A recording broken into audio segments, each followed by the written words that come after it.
हमारे बीच का एक बहुत बड़ा तबका वो दरअसल पाकिस्तान को लेके इतना डिल्यूजनल हो गया है। वो उनके सामने जब सच्चाई सामने आ रही है कि दुनिया के इतनी बड़ी क्राइसिस में भारत सरकार की कोई भूमिका ही नहीं है, तो उनको ये बात पच ही नहीं रही है। लगातार पाकिस्तान को लेके अपनी खिसियाहट निकाल रहे, अपनी खींच निकाल रहे, जैसा लगता है उनका कुछ व्यक्तिगत नुकसान हो गया। पाकिस्तान ने अपनी विदेश नीति को पिछले कुछ सालों में बहुत कायदे से कैलिब्रेट किया है, उसको कैलिब्रेट किया है, और जो तलवार पे की धार पर चलने का जो एक सौर उसने सीखा है। हम शायद इस मुगालते में थे कि इस युद्ध के दौरान अमेरिका और इजराइल विजयी होकर लौटे निकलेंगे। पाकिस्तान इस बारीकी को शायद हमसे बेहतर समझ रहा था, ये हमको समझना पड़ेगा। यानी पाकिस्तान एक पिवट के तौर पर इसमें है। अब हम उसको दलाल कहें और पता नहीं किन किन शब्दों का इस्तेमाल करें, तो ये तो खैर मेरी समझ में नहीं आता। हम बेसिकली अपनी खींच नहीं पाते। जब भारत ने एक तरीके से ऑपरेशन सिंदूर के बाद जब सीज फायर किया, उस वक्त भी आप देखिए भारत पूरी तरीके से अलग थलग पड़ा हुआ था। जब पाकिस्तान मीडिएट कर रहा है, इसका मतलब दुनिया के तमाम बड़े देश पाकिस्तान को आतंकवादी देश नहीं मानते, यानी वो भारत की राय से पाकिस्तान के प्रति जो राय है उससे सहमत नहीं है। जबकि भारत के प्रधानमंत्री जो अपने आप को विश्वगुरु कहते हैं, विश्व बंधु विश्व मित्र कहते हैं, वो ट्रंप के 70 से ज्यादा अपमानित करने वाले शब्दों का इस्तेमाल उन्होंने किया है, और हमने एक लफ्ज नहीं बोला, नॉट अ वर्ड। कम से कम ईरानियन वो ताकत तो दिखाई कि हम नहीं झुकेंगे, आपके सामने बर्बाद हो जाएंगे, मिट जाएंगे, लेकिन नहीं झुके, और उन्होंने अमेरिका को झुकाया। हम तो कर रहे थे बड़े बड़े दावे, पता चला गुब्बारा फट गया और उसमें कुछ भी नहीं निकला, हवा ही निकली। तो हवा निकल गई। अब कि कितना बड़ा प्रोपेगेंडा करके अपनी इमेज को बढ़ाने का जब आप काम करते हैं, तो जब सच्चाई आती है तो इमेज धराशायी हो जाती है। इसमें सोचना चाहिए। इसका मतलब ये कि कहीं ना कहीं फेलियर लाइज विद इन अस। हमारी जरूरत इजराइल बिल्कुल नहीं है।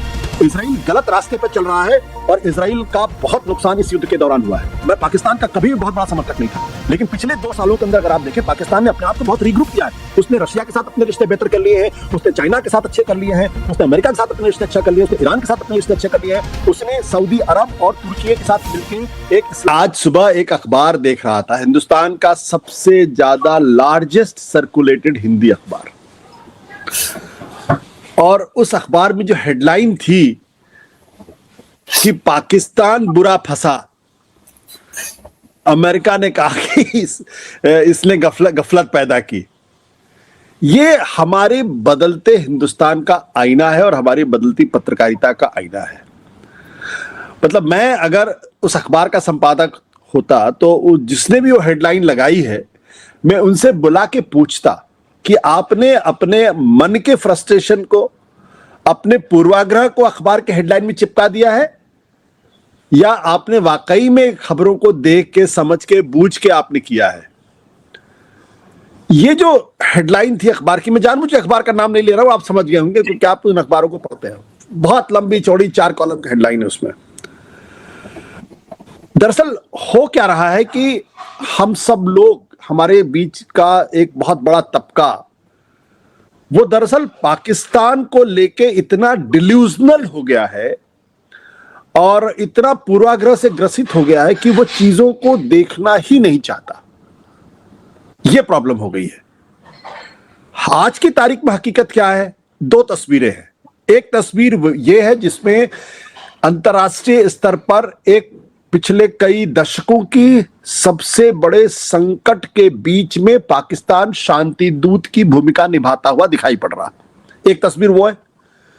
दूसरे, पिछले 12 सालों से इस देश को लगातार यह समझाया गया कि इंडिया हैज अराइव्ड, ये न्यू इंडिया है, नया भारत है, और बिना इस नया भारत के ना तो यूक्रेन रूस के बीच में युद्ध हो सकता है, ना ही युद्ध विराम हो सकता है। दुनिया के हर संकट में भारत की भूमिका होती, ये हमको समझा दिया गया जी, और हमारे बीच में पढ़े लिखे लोगों ने इसको आत्मसात कर लिया। अब उनके सामने जब सच्चाई सामने आ रही है कि दुनिया की इतनी बड़ी क्राइसिस में भारत सरकार की कोई भूमिका ही नहीं है, तो उनको यह बात पच ही नहीं रही है। और मैं रोज इस तरीके की खबरें सोशल मीडिया पर भी देखता हूं, और कुछ अखबारों के में भी देखने की कोशिश करता हूं, कुछ पॉडकास्ट में भी मैं देखने की कोशिश करता हूं कि वो लगातार पाकिस्तान को लेके अपनी खिसियाहट निकाल रहे, अपनी खींच निकाल रहे, जैसा लगता है उनका कुछ व्यक्तिगत नुकसान हो गया। सर है क्या, हकीकत क्या है, आप कैसे देख रहे हैं इसको? मेरा तो साफ तौर पर मानना यह है कि इस पूरे घटनाक्रम में पाकिस्तान एक बड़े किरदार के तौर पर उभरा है। हम भारत के लोगों को यह बात पसंद हो या ना पसंद हो, यह अलग तरीके का प्रश्न है। पाकिस्तान आज की तारीख में दुनिया के सबसे बड़े संकट में पिवट की भूमिका में है। वो अकेला नहीं है, वो इसमें तुर्की है, ओमान है, कतर है, कुछ हद तक इसमें इजिप्ट है और पीछे से चाइना है। ये 7-8 देश है, लेकिन इन 7-8 देशों के बीच में और ईरान और ट्रंप के बीच में जो कोऑर्डिनेशन का काम करने का काम है या मध्यस्थ की भूमिका निभाने का काम है, वो पाकिस्तान निभा रहा। और उसका सबसे बड़ा कारण क्या है? सबसे बड़ा कारण यह है कि दरअसल पाकिस्तान ने अपनी विदेश नीति को पिछले कुछ सालों में बहुत कायदे से कैलिब्रेट किया है, उसको कैलिब्रेट किया है। और जो तलवार पे की धार पर चलने का जो एक सौर उसने सीखा है। हमारी मजबूरी, जैसे कि आप देखिए कि वो एक साथ चीन का भी अच्छा दोस्त बना हुआ है और अमेरिका का भी अच्छा दोस्त बना हुआ है, जबकि चीन और अमेरिका एक दूसरे को फूटी आंख नहीं सुहाते हैं। वो ईरान के साथ भी उसकी अच्छी पैठ है और अमेरिका के साथ भी उसकी अच्छी पैठ है, वो जबकि अमेरिका और ईरान एक दूसरे को देखना नहीं चाहते हैं। इजराइल जरूर उनको नापसंद करता है, ये एक सच्चाई है, और इजराइल इसलिए नापसंद करता है और पाकिस्तान इसलिए इजराइल के करीब नहीं जा सकता है क्योंकि इजराइल एक ज्यूज स्टेट है और वो जो ज्यूज स्टेट और मुसलमानों के बीच का जो झगड़ा है वो चलता रहेगा।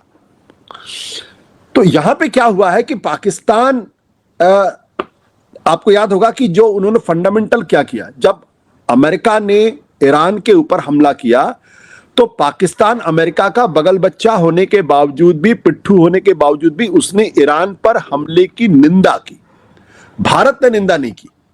ये एक जो बुनियादी फर्क है ये हमको समझना चाहिए और यहीं से भारत की भूमिका इस संकट के अंदर बाहर हो जाती है। हम शायद इस मुगालते में थे कि इस युद्ध के दौरान अमेरिका और इजराइल विजयी होकर लौटे निकलेंगे और ईरान पूरी तरीके से पस्त हो जाएगा। हमारा ये कैलकुलेशन पूरी तरीके से बेकार साबित हुआ और ये कैलकुलेशन बहुत सारे लोगों को था। ये कैलकुलेशन खुद नेतन्याहू को भी था, यही कैलकुलेशन खुद ट्रंप को भी था। तो हो सकता है अमेरिकन और इजरायलीज ने भारत को ये इनपुट दिया हो कि ये तो 3-4 दिन के अंदर निपट जाएगा और हम विजयी होकर निकलेंगे और आप अगर हमारे साथ रहेंगे तो हम फिर बल्ले बल्ले करेंगे। पाकिस्तान इस बारीकी को शायद हमसे बेहतर समझ रहा था, ये हमको समझना पड़ेगा। और उसका नतीजा यह हुआ कि ट्रंप, जिससे आसिम मुनीर की बहुत अच्छी जान पहचान है, और ईरान जो आसिम मुनीर का जो ईरान का जो रिवोल्यूशनरी गार्ड है उससे भी उनकी अच्छी पैठ है। तो अमेरिकन को लगा कि अगर ईरान के साथ अगर कोई आदमी मीडिएट कर सकता है या संदेश वाहक बन सकता है तो पाकिस्तान बन सकता है।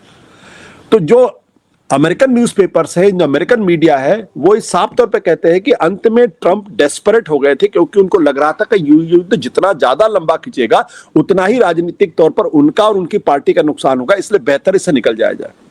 तो जो अमेरिकन न्यूज़पेपर्स कह रहे हैं कि ट्रंप ने डेस्परेटली पाकिस्तान को संपर्क किया, पाकिस्तान के माध्यम से ईरानियंस को समझाने की कोशिश की गई कि आप उनको समझाओ कि अभी हम युद्ध को खत्म करते हैं या किसी युद्ध विराम पर पहुंचते हैं। ये वहां की फाइनेंशियल टाइम्स भी रिपोर्ट, न्यूयॉर्क टाइम्स भी रिपोर्ट कर रहा, फाइनेंशियल टाइम्स भी रिपोर्ट कर रहा, वॉल स्ट्रीट जर्नल भी ये रिपोर्ट कर रहा। ये अमेरिकन अखबार है, इसलिए मैं नहीं मानता कि कोई प्रोपेगेंडा है। और चूंकि पाकिस्तान की ईरान के साथ अच्छी दोस्ती थी, इसलिए उसने वो भूमिका निभाई और समझाने की दोनों तरफ कोशिश की गई। ईरान इस बात को लेकर बहुत स्केप्टिकल था।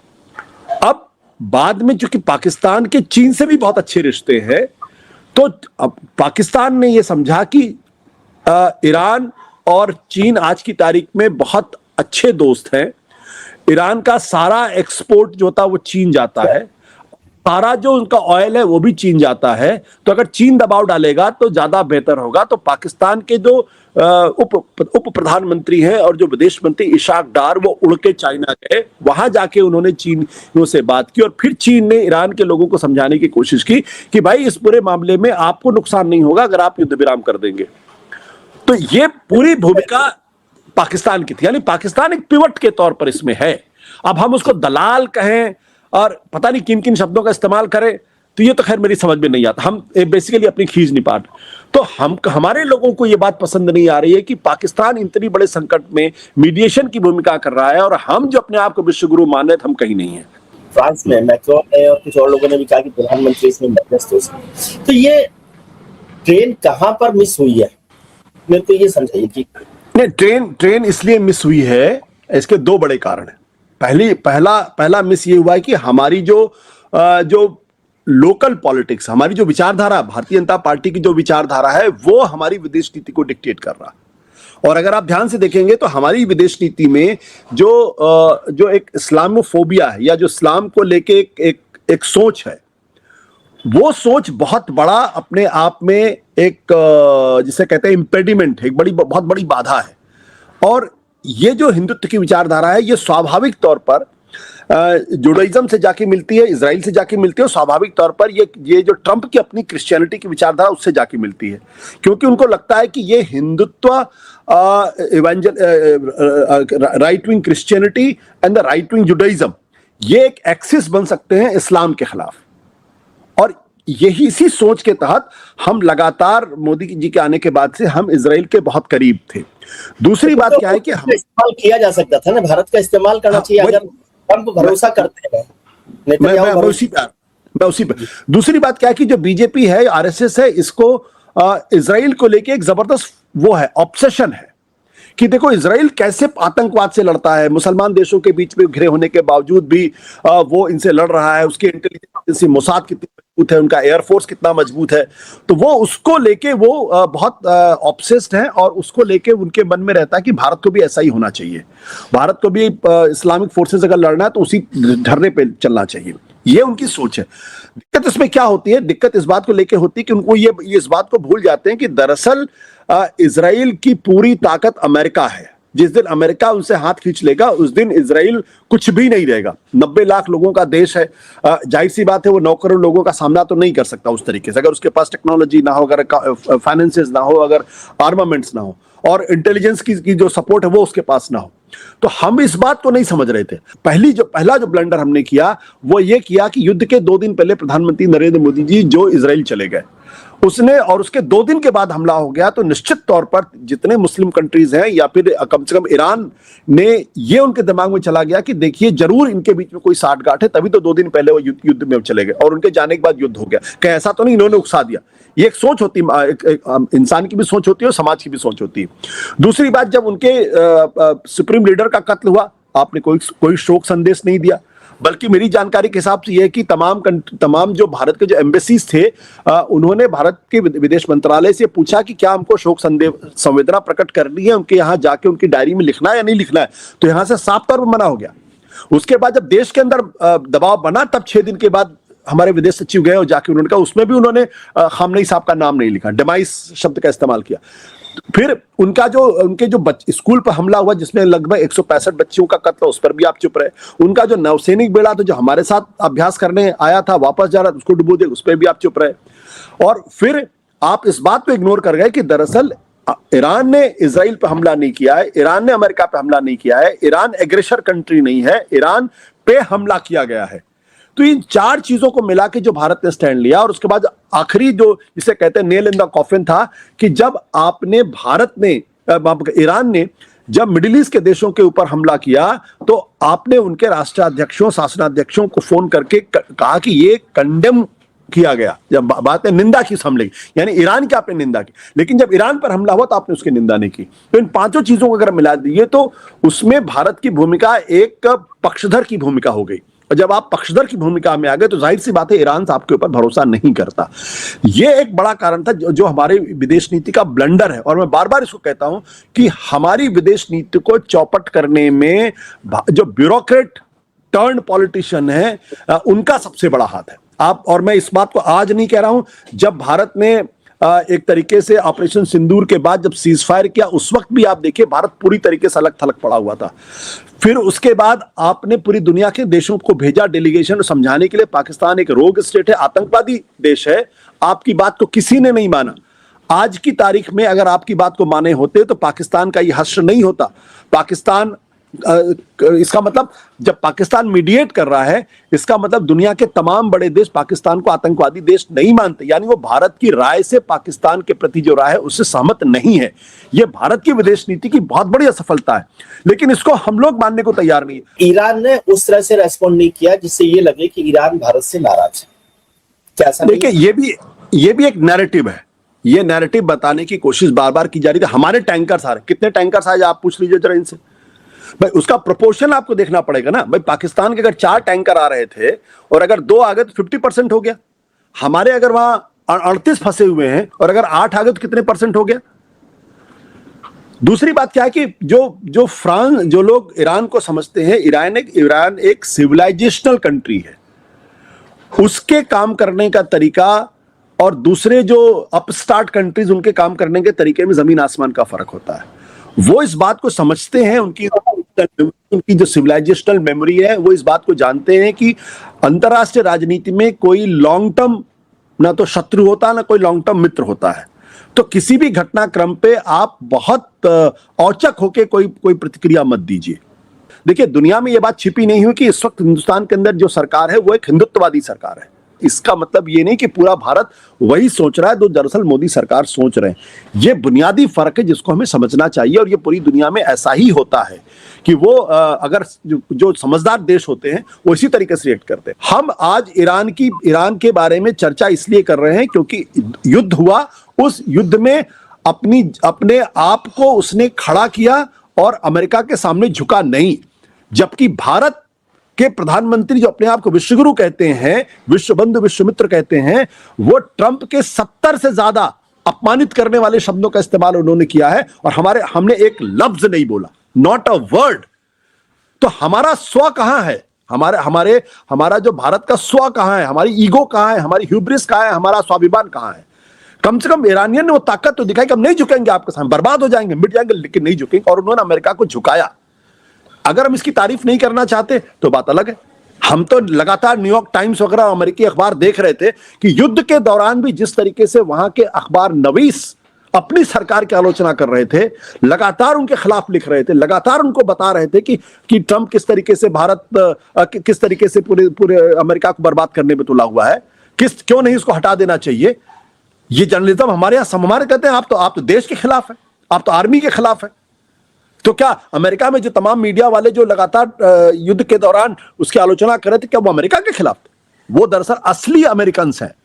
हम लोग जो भारत सरकार के आलोचक माने जाते हैं, जब हम लोग असली भारतीय हैं, ये लोग नकली हैं।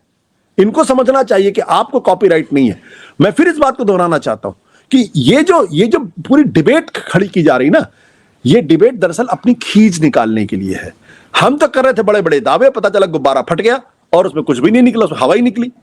तो हवा निकल गई। अब पाकिस्तान में जब हम आपसे बातचीत कर रहे हैं, इस वक्त वहां पे अमेरिका के उपराष्ट्रपति जेडी वांस आने वाले हैं, साथ ही साथ ईरान के जो स्पीकर हैं कालिबाफ वो आने वाले हैं, उनके विदेश मंत्री अब्बास अरागाची वहां आने वाले हैं। मैं ये नहीं कहता कि इस बातचीत का कोई अलग हो गया, इसमें अलग थलग पड़ गया, कोई बड़ा नुकसान होने वाला है? आपको लग रहा है इस घटना से भारत कोई बहुत अलग थलग पड़ गया या उसका बड़ा नुकसान हो जाएगा? मैं इस चीज को, ये भी बहुत फाइन नुआंस की बातें हैं। ये डिबेट हम क्यों कर रहे हैं आज? हमने तो ये नहीं कहा कि फ्रांस अकेला पड़ गया, हमने तो ये भी नहीं कहा ब्रिटेन अकेला पड़ गया। हम ये डिबेट इसलिए कर रहे हैं क्योंकि हमने अपनी विदेश नीति को पूरी तरीके से पाकिस्तान से हाइफनेट कर दिया। हम हर चीज में पाकिस्तान से अपनी तुलना करते हैं। हमने ये बताने की कोशिश की कि हम दुनिया में इस वक्त विश्वगुरु बन गए हैं और हमारे नेता जो हैं वो दरअसल यूक्रेन वॉर रुकवा देते हैं भारतीयों को लाने के लिए। उस नैरेटिव के संदर्भ में ये बात कर रहा हूं कि कितना बड़ा प्रोपेगेंडा करके अपनी इमेज को बढ़ाने का जब आप काम करते हैं, तो जब सच्चाई आती है तो वो इमेज धराशायी हो जाती है। अन्यथा इस घटना में भारत की भूमिका नहीं है, इससे भारत के ग्लोबल स्टेचर में कोई फर्क नहीं पड़ेगा, निश्चित तौर पे कोई फर्क नहीं पड़ेगा। लेकिन जब आप उस पाकिस्तान को, जिसको आप आतंकवादी देश साबित करने की कोशिश कर रहे थे, दुनिया के तमाम मुल्कों में आपने अपने डेलीगेशन भेज के साबित करने की कोशिश की, और उन लोग वहां से अगर संदेश जाएगा कोई आपकी बात को सुनने को तैयार नहीं है और वो पाकिस्तान को एक तरीके से शांति के दूत के तौर पर देख रहे हैं और उनसे इतने बड़े संकट का निपटारा करवाने की कोशिश कर रहे हैं, तब हमको और आपको सोचना चाहिए था कि हमारी विदेश नीति जो पाकिस्तान से पूरी तरीके सेंट्रिक है वो सही है या गलत है। हमारी बात पाकिस्तान के संदर्भ में हमारी बात दुनिया के बड़े देश क्यों मानने को तैयार नहीं है, इस पे सोचना चाहिए। इसका मतलब यह है कि कहीं ना कहीं फेलियर लाइज विद इन अस। कि जो लोग आज भारतीय विदेश नीति के कर्ता धर्ता हैं, या तो उनको विदेश नीति की समझ नहीं है, या फिर वो एक तरीके के पपेट हैं।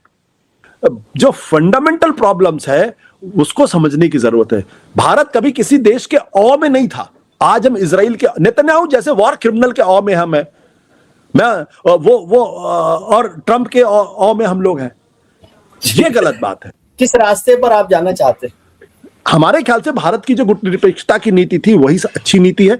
भारत को पूरी कोशिश करके चीन के साथ अपने रिश्तों को सुधारना चाहिए, और भारत को अमेरिका के साथ अपने लॉन्ग टर्म्स रिलेशनशिप रखना चाहिए, और वो ट्रंप एतर मतलब पोस्ट ट्रंप जो अमेरिका है उसके बारे में सोच के अपनी बात को करना चाहिए।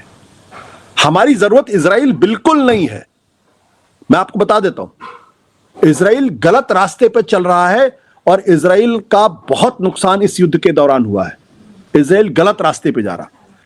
आज पूरी कोशिश यह कि भारत की एकता को खंडित करने की कोशिश की जा रही है, जब राष्ट्रीय स्तर पर भी और प्रदेश के स्तर पर भी।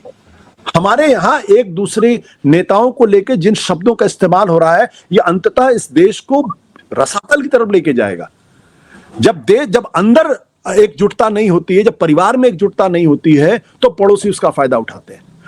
और मैं आपको बता दूं कि देखिए, मैं पाकिस्तान का कभी भी बहुत बड़ा समर्थक नहीं था, लेकिन पिछले 2 सालों के अंदर अगर आप देखें, पाकिस्तान ने अपने आप को बहुत रीग्रुप किया है। उसने रशिया के साथ अपने रिश्ते बेहतर कर लिए हैं, उसने चाइना के साथ अच्छे कर लिए हैं, उसने अमेरिका के साथ अपने रिश्ते अच्छा कर लिए, उसने ईरान के साथ अपने रिश्ते अच्छे कर लिए हैं, उसने सऊदी अरब और तुर्की के साथ मिलके एक इस्लामिक नेटो बना दिया। हम कहां हैं? हम तो नेपाल से भी कंपीट कर रहे हैं, श्रीलंका से भी कर रहे हैं, बांग्लादेश से भी कंपीट। आप ये बताइए कि हमारी विदेश नीति का हाल क्या है, कि जिस तरीके ट्रांजिशन की जिस स्थिति में बांग्लादेश में माइनॉरिटीज के साथ, हिंदुओं के साथ जो कुछ अत्याचार हुआ, उस पर हमारे यहाँ कुछ लोगों ने खड़े होकर आवाज बुलंद की, और हमने कलकत्ता नाइट राइडर्स का एक प्लेयर था मुस्तफिजुर रहमान, उसको बाहर कर दिया। अब आप सोचिए वो देश कैसे महसूस करेगा। क्या ये जो टोकनिज्म है ना विदेश नीति का, विदेश नीति टोकनिज्म से नहीं चलती, लॉन्ग टर्म पर्सपेक्टिव से चलती।